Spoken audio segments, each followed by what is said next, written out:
The Institute for Fiscal Studies says the government was right to raise national insurance contributions for the self-employed in the budget.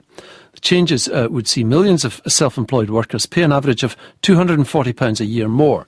But ministers say those earning over £16,250 or less will pay less. The IFS also said a system that charges some thousands more in tax for employees doing the same job needed to be reformed. Well, Gary Sharp's a freelancer and director of the Association of Independent Professionals and the Self-Employed. He's not happy about it. I don't get holiday pay, sick pay. Nobody pays into my pension for me when I don't work, and that can be for months at a time. Nobody looks after me. So it's some of the benefits we get, or the apparent benefits we get, merely compensate for a lot of the risk that we have to take to be self-employed. And if we didn't have a reason for a financial benefit of being self-employed, I don't think many people would do it. The SNP's economic spokesman at Westminster, Stuart Hosey, has called it a scandalous attack on aspiration. The chief executive of the Taxpayers Alliance, John O'Connell, thinks there should be equality, but this is not the solution.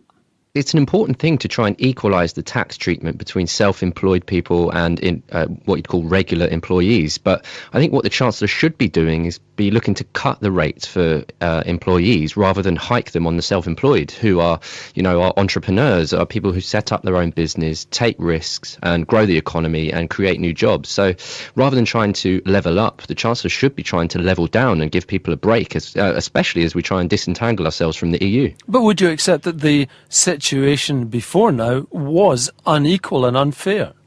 I think that's absolutely true. I think we do need to equalise the treatment. We shouldn't discriminate different types of work through the tax system. So equal treatment's absolutely the right way to go. But this should be done by cutting taxes so that they're level down at the 9% level, instead of trying to hike them over time so that they're up at the 12% level. We should be looking to cut taxes for entrepreneurs rather than hike them. But people representing the self-employed argue that there are lots of disadvantages that they suffer through not being employed, things like holidays and sick pay and so on, and that this was a means in the past of levelling that particular playing field.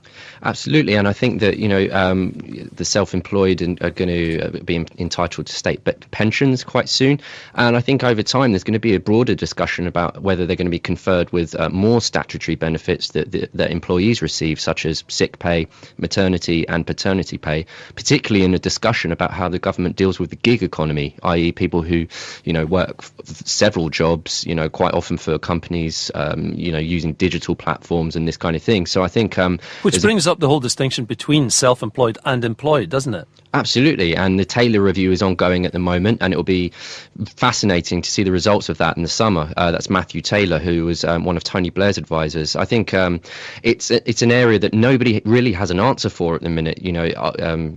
What rights should these workers have? Whether it's absolutely fine for them just to crack on and work on several platforms and make as much money as they want. I mean, there's several answers, several questions to answer here. But I think going back to what Philip Hammond announced yesterday, I think it's the wrong direction of travel. We need to be cutting taxes for people to make sure that they can keep more of their own money and reinvest in their own business if they're self-employed, and generally grow the economy. The other thing which this row has brought up, and I suppose to some extent it happens at every budget, is that the tax system itself is so huge that it has little wrinkles that, unless you're actually involved in it, you probably don't know about. Certainly tax experts perhaps do.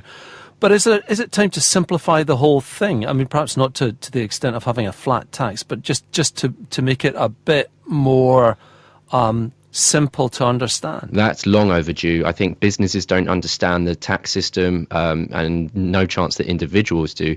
And HMRC doesn't even understand it. They get taxes wrong all of the time. There are red letters going out to people saying, you owe us more money, sorry about that. Or quite the reverse, they're sending people checks. They simply don't know how the system works, and they're chasing their own tail. That's John O'Connell, the Chief Executive of the Taxpayers Alliance.